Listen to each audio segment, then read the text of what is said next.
Hello my dear students. So let's continue with our next topic, which is a 7.9 moment of inertia.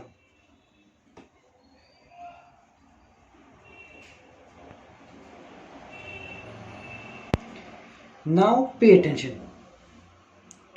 ये chapter में सबसे ज़्यादा important अगर कोई topic है तो वो ये है।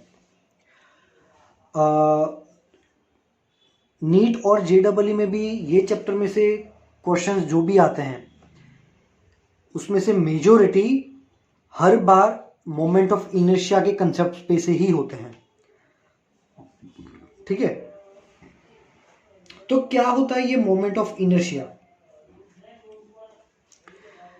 फॉर एग्जाम्पल कि जब कोई ऑब्जेक्ट रोटेशन करता है सो वो रोटेशन का कुछ लेना देना है क्या मास डिस्ट्रीब्यूशन से।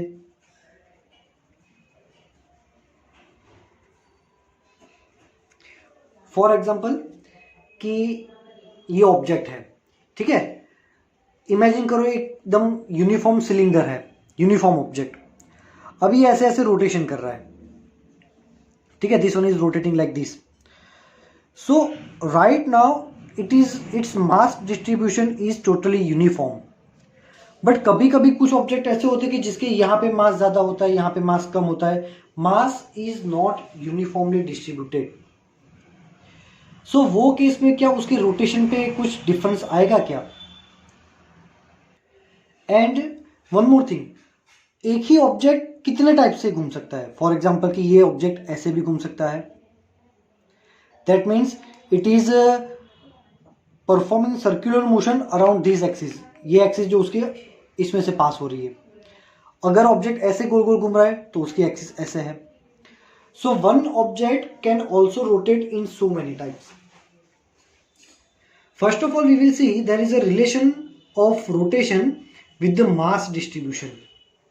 कैसे मास डिस्ट्रीब्यूशन कैसे रोटेशन पे डिपेंड करता है? Let's understand this expression by using the kinetic energy. Suppose I have a object and in the object I have so many particles. I am having so many particles. From these so many particle, n number of particle, I am considering the one particle which is the ith particle. This is the ith particle. If we consider the kinetic energy of this ith particle, so it will be K is equal to 1/2 mi, where mi is the mass of this ith particle, into vi square, where vi is the velocity of that ith particle. Suppose this object is performing circular motion, so this particle is making a circle like this. अगर object पूरा गोल गोल घूम रहा है तो so we can easily write vi is equal to ri omega, omega. V is equal to r omega. We can use this formula here. So K is equal to 1/2 mi and vi square means ri square omega square. So this is the kinetic energy of ith particle. So I have to mention here I. Now someone says actually we need to find kinetic energy of whole body. हमें तो kinetic energy किसका find करना था? पूरी body का find करना था. So whole body's kinetic energy is given by capital K, which is the summation of this all type of small kinetic energy where I is equal to 1 to n. Let's put the value of Ki over here. So K is equal to summation I is equal to 1 to n, and Ki is 1/2 mi ri square omega square. ये जो Ki की value मैंने यहाँ पे डाल दी। Means ये जितने भी पार्टिकल है 1 से लेके n तक, उन सबकी काइनेटिक एनर्जी का addition, summation means addition. Ready? So how can I simplify this equation? Total kinetic energy K is equal to 1/2 को मैं बाहर ले लूं. So what will remain? Remaining is summation I is equal to 1 to n mi ri square omega square. ready? अब यहां पे मैंने kinetic energy को आई बताया, मास को आई बताया, आर को आई बताया, ओमेगा को आई क्यों नहीं दिखाया? Because when a rigid body rotates तो ऑब्वियसली उसके सारे पार्टिकल रोटेट करेंगे. ऐसा तो होगा नहीं कि 10-15 पार्टिकल साइड में रह जाएंगे, मेरे को नहीं घूमना, तुम अकेले घूमो. सो when a rigid body rotates, angular velocity is the same for all and linear velocity is different for all. ये मैंने जब चैप्टर स्टार्ट किया था तभी एक्सप्लेन किया था कि why omega is same for all and why v is different for all.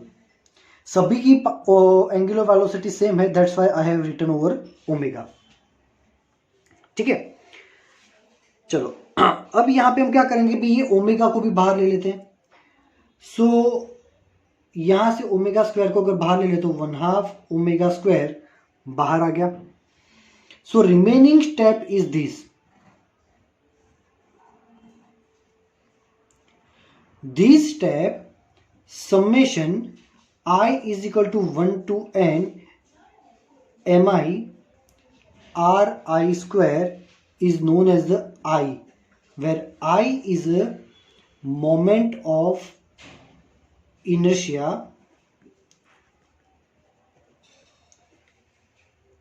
of whole body. Moment of inertia of whole body. ठीक है, ये सभी की मोमेंट ऑफ इनर्शिया है I. So k is equal to 1/2. If I place over I, so k is equal to 1/2 I omega square, most time equation. ठीक है, so ये हमने क्या फाइंड किया? We have find this is the kinetic energy of whole object. पूरे object की kinetic energy हमने find कर ली.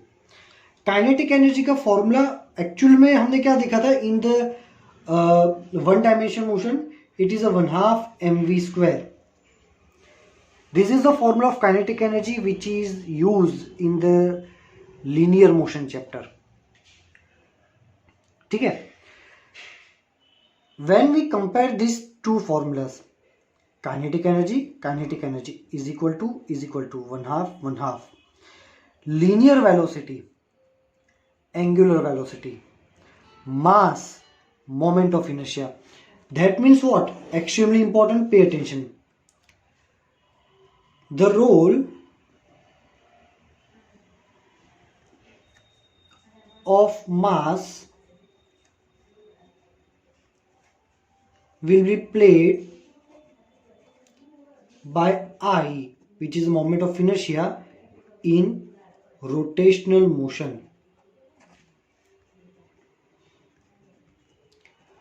So linear motion में जो रोल मास प्ले करता था वो रोल यहां पे इनर्शिया प्ले करेगा, moment of inertia.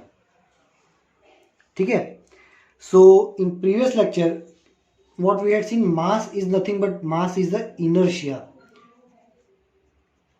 In chapter number 5 हमने क्या देखा था कि मास क्या है? इनर्शिया. जिसका मास ज्यादा होता है उसका इनर्शिया ज्यादा होता है. चैप्टर नंबर 5 में एक्सप्लेन किया था कि भाई इनर्शिया क्या होता है. What is inertia? Inertia is a tendency in which object will not change its position. अगर ऑब्जेक्ट रेस्ट है तो लाइफ टाइम तक रेस्ट ही रहना है उसको, और मोशन में है तो लाइफ टाइम तक मोशन में रहता है.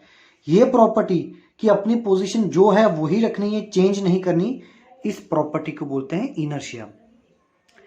ये प्रॉपर्टी किसकी ज्यादा होती है? चैप्टर नंबर 5 में पढ़ाया था. जिसका मास ज्यादा होता है उसकी ये प्रॉपर्टी भी ज्यादा होती है.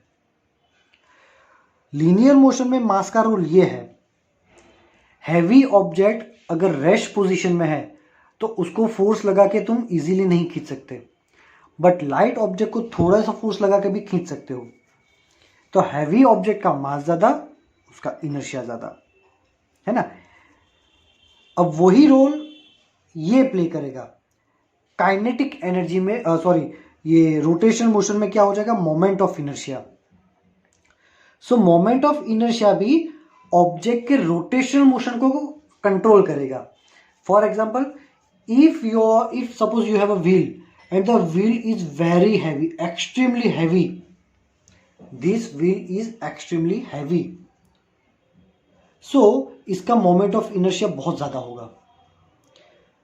मतलब ये ऑब्जेक्ट को अगर रेस्ट पोजीशन से घुमाना है तो ज्यादा फोर्स लगेगा, उसको स्टॉप करना है तो भी ज्यादा फोर्स लगाना पड़ेगा। वाई? क्योंकि मोमेंट ऑफ इनर्शिया का फॉर्मूला हमने क्या देखा, मोमेंट ऑफ इनर्शिया का जनरल फॉर्मूला है I = mr², where m is the mass of object. अगर ऑब्जेक्ट ज्यादा हैवी है तो m की वैल्यू इंक्रीज हो जाएगी, I की वैल्यू इंक्रीज हो जाएगी, मोमेंट ऑफ इनर्शिया इंक्रीज हो जाएगा इसका, है ना। End moment of inertia increase हो गया, so it will control the rotational motion like this, है ना। चलो, तो आई होप कि आपको यहां तक समझ में आ रहा है। This is the formula of, चलो नए पेज में लिखते हैं।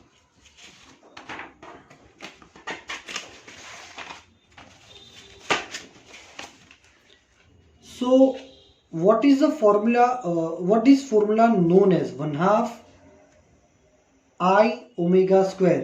This is the formula of not kinetic energy, it is the formula of rotational kinetic energy.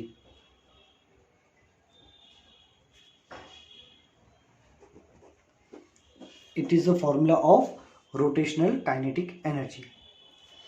Okay, moment of inertia का फॉर्मूला क्या देखा था मैं, I = mr²।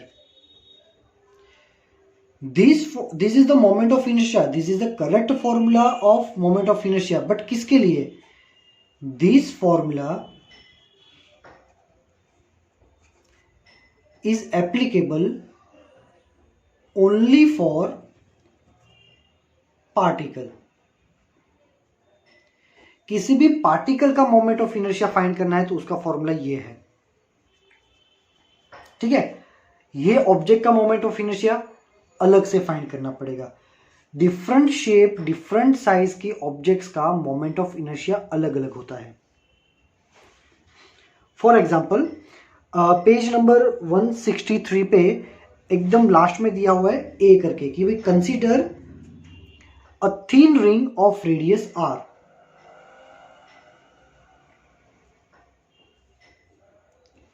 Suppose you have a very thin ring of radius r. Ready? अब इसका moment of inertia find करना है। अभी ऐसे ही मोमेंट ऑफ इनर्शिया फाइंड नहीं कर सकते, ये ऑब्जेक्ट को गोल घुमाना पड़ेगा। तो पहले ये देखो भी ऑब्जेक्ट गोल कैसे घूम रहा है। मतलब ये रिंग है, सपोज ये रिंग है, तो ये रिंग ऐसे घूम रही है कि ऐसे घूम रही है, ये देखना पड़ेगा। क्वेश्चन में क्या दिया है वो पॉइंट ए में, consider a thin ring of radius r and mass m rotating in its own plane around its centre with angular velocity omega. ये उसकी एक्सिस है और उसी की प्लेन में ऐसे घूम रहा है object. It is rotating with some angular velocity omega, ठीक है। तो इसका मोमेंट ऑफ इनर्शिया क्या होगा, K = 1/2 mv² से फाइंड करते हैं, ठीक है। रिंग का मास कैपिटल M था तो हम यहां पे कैपिटल M लिखेंगे, mass of ring is capital M, ठीक है। Now we know that V = r omega, where r is the radius। Ring में क्या है कि कोई भी सेगमेंट तुम देख लो वो r डिस्टेंस पे ही होगा, that's why we are using V = r omega for whole object. Put the value of V over here, so K = 1/2 M and V की जगह डाल देंगे r square omega square. Ready.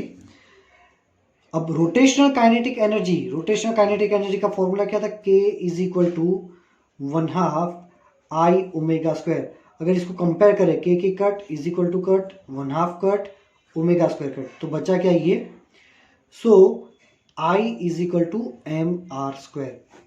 So when a ring is rotating as its axis is passing through its center, है ना, axis center में से पास हो रही है। अब देखो ऐसा बोले कि एक्सिस जो है वो सेंटर में से पास हो रही है, तो ये एक्सिस भी सेंटर में से पास हो रही है, तो इसकी वजह से ऑब्जेक्ट ऐसे घूमेगा। अगर ये भी तो सेंटर में से पास हो रही है ना, तो उसकी वजह से ऑब्जेक्ट ऐसे घूमेगा। So axis which is passing through center and perpendicular to its plane। Axis center में से पास हो रही है और प्लेन के परपेंडिकुलर है, मतलब ये एग्जैक्ट पोजीशन होगी आपके एक्सिस की। ठीक है, चलो now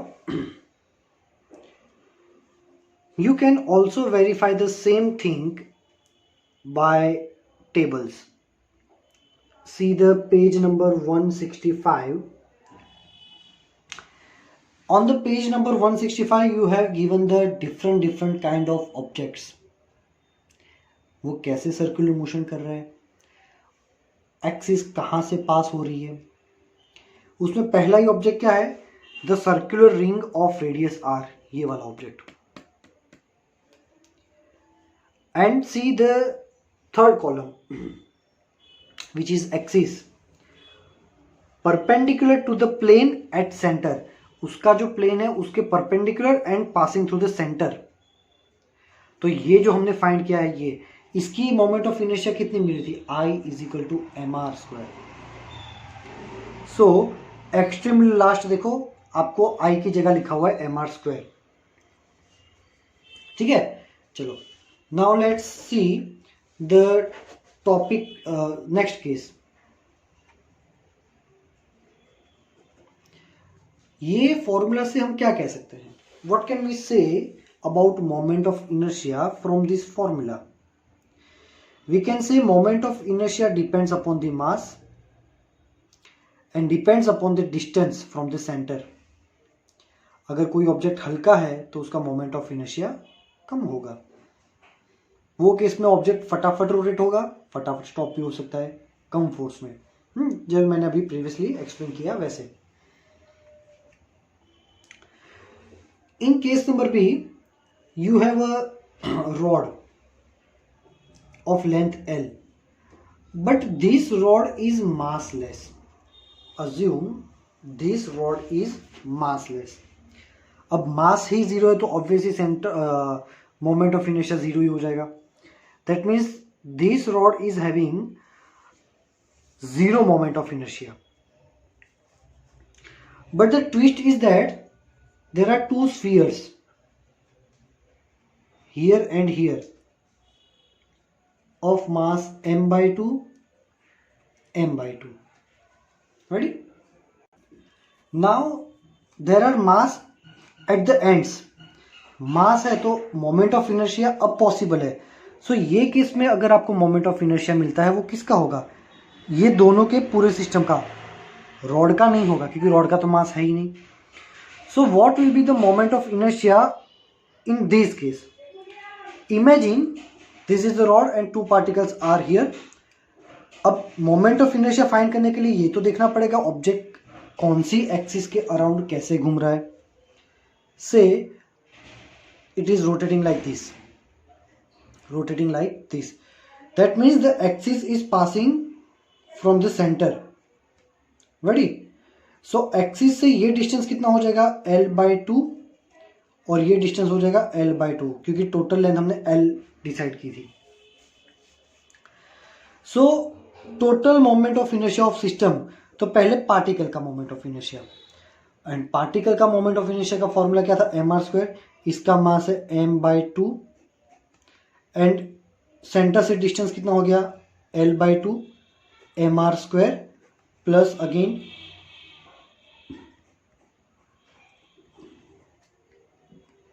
mr². So I is equal to m/2 l²/4 plus m/2 l²/4. So I is equal to 2m/2 l²/4. 2 gets cancels. Therefore I is equal to ml²/4. This is the moment of inertia of this case. अब ये जो moment of inertia हमने find की ml²/4, ये हमारे table में कहीं पर भी नहीं दी है, बिकॉज ये एक अलग सा एग्जांपल है पार्टिकल्स से बना हुआ सिस्टम का, है ना. सो आपको क्या करना है, टेबल नंबर 7.1 में जितने भी मोमेंट ऑफ इनर्शियाज दिए हैं हर एक को पढ़ना है कि बॉडी कैसी है, कौन सी है, और वो बॉडी कौन सी एक्सिस के अराउंड घूम रही है, डायग्राम में आपको दिया हुआ है, और उसका मोमेंट ऑफ इनर्शिया कितना है. 8 ऑब्जेक्ट्स हैं, आपको 8 के मोमेंट ऑफ इनर्शिया याद रखने हैं. कि अगर डिस्क है ऑब्जेक्ट नंबर 4, सो डिस्क मतलब अंदर से पूरी भरी हुई, वो अगर ऐसे घूम रही है तो उसका मोमेंट ऑफ इनर्शिया कैसा होगा. डिस्क ऐसे घूम रही है तो मोमेंट ऑफ इनर्शिया कैसे होगा. ये है 5th नंबर वाला जो मैंने बताया वो. ये सभी के सभी आपको याद रखने, हर एक की मोमेंट ऑफ इनर्शिया के फॉर्मूला आपको याद रखने हैं, एंड इट्स नेसेसरी, है ना. एक्चुअली तो 25-26 जितने हैं. There are almost 25 to 26 types of different objects, but these objects are commonly asked in the exam में ये 8 में से ही जनरली आते हैं. ठीक है. अब मोमेंट ऑफ इनर्शिया जैसा ही एक और टर्म है, रेडियस ऑफ गायरेशन. तो radius of gyration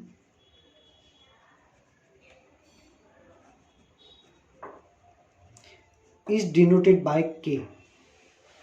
radius of gyration क्या है, इट इज डिनोटेड बाय के. क्या होता है रेडियस ऑफ गायरेशन. मान लो कि ये एक ऑब्जेक्ट है, ठीक है, उसमें एक पार्टिकल यहाँ है, उसका मास m1, एक है यहाँ m2, एक है यहाँ m3, एक है यहाँ m4. अब हमने ये चैप्टर में आगे क्या देखा था कि सारे मास अगर सेम है, all the particles are having same mass, in that case total resultant mass कहाँ होगा, एग्जैक्टली सेंटर पे, जिसको मैं सेंटर ऑफ मास बोला था. बट यहाँ पे तो मास की वैल्यूज अलग अलग है, m1, m2, m3, m4. सो यहाँ पे रिजल्टेंट मास मान लो कि आपको यहाँ मिलता है, this is the resultant mass. So axis से ये रिजल्टेंट मास का डिस्टेंस होगा k, where k is the radius of gyration, है ना. तो अगर रेडियस ऑफ गायरेशन ज़्यादा डिटेल में समझ में नहीं आ रहा, कोई बात नहीं. क्यों, एग्जाम में कितना आता है, एक तो फॉर्मूला याद रखो. जैसे हमने फॉर्मूला देखा था मोमेंट ऑफ इनर्शिया का I is equal to mr², same formula होता है I is equal to mk², where k is the radius of gyration, है ना. तो मोस्ट टाइम पे तो इससे हम कैसे फाइंड कर सकते हैं भी कौन से ऑब्जेक्ट का रेडियस ऑफ गायरेशन कितना होगा. Let's have an example. आपका जो टेबल है उसमें 8 नंबर का ऑब्जेक्ट देखो. 8 नंबर का ऑब्जेक्ट क्या है, सॉलिड स्फीयर. सॉलिड स्फीयर मतलब ऐसा स्फीयर जो अंदर से भरा हुआ है और उसके डायामीटर में से जो एक्सिस पास हो रही है उसका आपको मोमेंट ऑफ इनर्शिया दिया है I is equal to 2mr²/5. यही फॉर्मूला में से आपको रेडियस ऑफ गायरेशन निकालना है. तो जिसका भी रेडियस ऑफ गायरेशन निकालना है उस ऑब्जेक्ट का पहले मोमेंट ऑफ इनर्शिया का फॉर्मूला लिखो, स्टेप नंबर 1. ठीक है. Then step number 2, write the formula of radius of gyration I is equal to mk². Common terms को कट कर दो, I cut is equal to cut, M cut, so remaining is what, K square is equal to remaining is what 2/5 R square. So इसको अगर solve करें, k is equal to √2/5 are. तो हमारा जो last case में solid sphere है उसका radius of gyration है ये √2/5 आर। सो आप ये सेल्फ भी कर सकते हो। आपको क्या करना है कि ये मेथड अप्लाई करना है, हर एक का फॉर्मूला लिखो, उसके नीचे i is equal to M K square लिखो, कॉमन चीजें कट कर दो, रिमेनिंग को इक्वेट करो और उसमें से k फाइंड करो। हर एक का k फाइंड करके आपको कहाँ लिखना है, यहाँ पे एक जगह है तो यहाँ पे k करके सभी का k लिखना है आपको, सारे के सारे ऑब्जेक्ट्स का। ठीक है, this is the kind of homework for you all. ठीक है, तो यहाँ पे हमारा मोमेंट ऑफ इनर्शिया वाला टॉपिक जो है वो कंप्लीट हो रहा है। मैं एक बार टेबल को थोड़ा सा एक्सप्लेन कर देता हूँ कि पहला जो है वो रिंग तो है बट कैसे रोटेट करी, ऐसे उसकी एक्सिस सेंटर में से पास हो रही है, ये वाला केस, उसका मोमेंट ऑफ इनर्शिया हो गया mr²। सेकेंड केस कैसे, रिंग ऐसे है और एक्सिस ऐसे पास हो रही है, तो ऑब्जेक्ट ऐसे घूम रहा है गोल गोल ऐसे। फिर क्या है, थिन रॉड और उसकी एक्सिस कौन सी, perpendicular to the rod at mid point. मतलब कि ये अगर रॉड है तो एग्जैक्टली उसके सेंटर में से अगर कोई एक्सिस पास हो रही है, मतलब कि ऑब्जेक्ट अगर ऐसे घूम रहा है एक्सिस के अराउंड, तो रॉड की मोमेंट ऑफ इनर्शिया कितनी होगी, ml²/12। डिस्क, डिस्क मतलब अंदर से भरा हुआ, रिंग जो होता है वो अंदर से हॉलो होता है, डिस्क पूरा भरा हुआ होता है। डिस्क अगर ऐसे घूम रही है ऐसे, तो उसका मोमेंट ऑफ इनर्शिया क्या होगा, mr²/2। अगर डिस्क ऐसे घूम रही है ऐसे, तो उसका मोमेंट ऑफ इनर्शिया होगा mr²/4। अगर सिलेंडर हॉलो है, मतलब अंदर से भरा हुआ नहीं है, और वो सिलेंडर इस टाइप का, ये तो सॉलिड है अंदर से भरा हुआ, अगर हॉलो होता और ऐसे घूमता तो उसकी एक्सिस होगी यहाँ पे ऐसे, तो उसकी मोमेंट ऑफ इनर्शिया होगी mr²।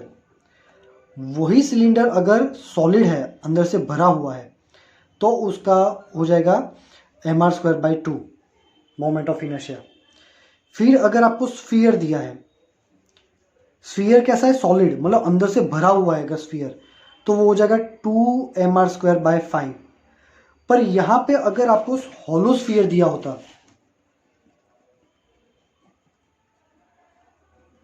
हॉलो स्फीयर जिसको बोल सकते हैं शेल, प्लास्टिक की बॉल आती है ना खेलने के लिए, उसके जैसा सिर्फ ऊपर ही लेयर होता है शेल, तो याद रखो उसका मोमेंट ऑफ इनर्शिया होता है 2/3mr²। कितना होता है, 2/3mr²। बुक में लिख लेना, ये भी इंपॉर्टेंट है। ठीक है, तो यहां तक आपको अच्छे से पढ़ना है। देखो मोमेंट ऑफ इनर्शिया बुक में से पढ़ो, समझ में आ रहा है तो ठीक है, नहीं तो मैंने जो पढ़ा है उतने कंसेप्ट को अच्छे से याद रखने हैं। ये कंसेप्ट को नोटबुक में आप अपने ओन वर्ड्स में भी लिख सकते हो कि सर ने ऐसे ऐसे बोला था, ये मोमेंट ऑफ इनर्शिया ये है वो है। लेक्चर सुनते जाओ, अपने नोट्स बनाते जाओ, तो टेक्स्ट बुक से ज़्यादा अच्छा मटेरियल हो जाएगा आपके पास, है ना। बाकी टेक्स्ट बुक में से पढ़ना। If you are having any doubt you can ask me in the message section. Thank you very much my dear students.